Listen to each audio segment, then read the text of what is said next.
بسم الله الرحمن الرحيم لم يكن الذين كفروا من أهل الكتاب والمشركين منفكين حتى تأتيهم البينة رسول من الله يتلو صحفا مطهرة فيها كتب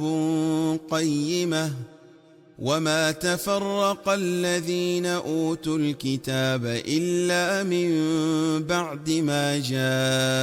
جاءتهم البينة وما أمروا إلا ليعبدوا الله مخلصين له الدين حنفاء ويقيموا الصلاة ويؤتوا الزكاة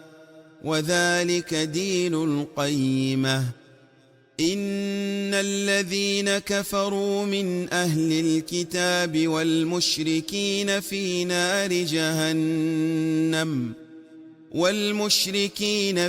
نار جهنم خالدين فيها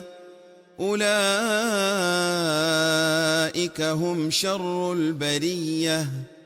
إن الذين آمنوا وعملوا الصالحات أولئك هم خير البرية جزاؤهم عند ربهم جنات عدن تجري من تحتها الأنهار خالدين فيها أبدا رضي الله عنهم ورضوا عنه ذلك لمن خشي ربه